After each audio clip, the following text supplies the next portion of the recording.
Mahanadi public school प्रथम वार्षिक उत्सव नयगढ़ जिला गणिया ब्लॉक रे थिबा एकमात्र इंग्राजी मीडियम महानदी पब्लिक स्कूल प्रथम वार्षिक उत्सव स्थानीय मंगलम सभागृह रे अनुष्ठित हो जाइछि।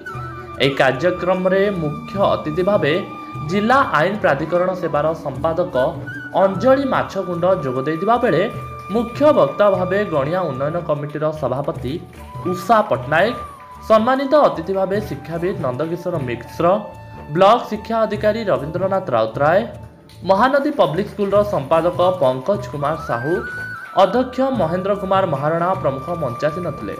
विद्यालय तरफ अतिथि मानक पुष्पगुच्छ एवं उत्तरीय देई संबोधित करा जायतिला। अध्यक्ष विवरणी पठन करथिले। कुनी कुनी कलाकार माने ओडिसी नृत्य माध्यम स्वागत संगीत परिवेशन करथिले।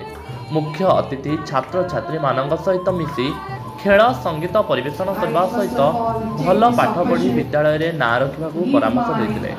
अभिभावक माने निजर आचरण उच्चारण में उन्नति आनिले पिलामाने मध्य एथुरु किछि शिखिपारिबे बोली मुख्य वक्ता मत देते।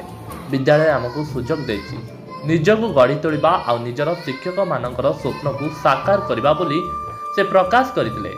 शिक्षा ही छात्र छात्री मानकर प्रथम संपत्ति बोली अन्यतम अतिथि नंदकिशोर मिश्र प्रकाश करथिले। ए अनुष्ठानर उन्नति पाई समस्त प्रकार सहयोग करिवे बोली से प्रतिश्रुति देइथिले। विधायक रमेश चंद्र बेहेरा एवं पूर्वतन ब्लॉक अध्यक्ष शेषदेव स्वाई विद्यालय को सदा सर्वदा सहयोग हाथ बढ़ाइथिबारु संपादक श्री साहू उभय को भूयसी प्रशंसा करथिले। छात्र छात्री मानक मध्य नृत्य संगीत परिवेशन करा जायतिबा बेले कृति छात्र छात्री मानक पुरस्कार बंटन करा जायतिला। परिशेष में छात्र छात्री मानक द्वारा विभिन्न सांस्कृतिक कार्यक्रम परिवेशन करा जायतिला। विद्यालयर समस्त छात्र छात्री तथा अभिभावक माने संपूर्ण सहयोग करते।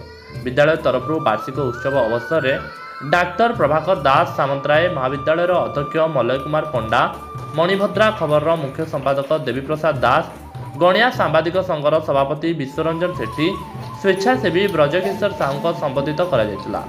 विद्यालयर शिक्षक अवकाश मिश्र समस्त को धन्यवाद अर्पण करते। नयगढ़ जिला गणिया ब्लॉक मनोरंजन मलिक रिपोर्ट, सुरा न्यूज ओडिशा।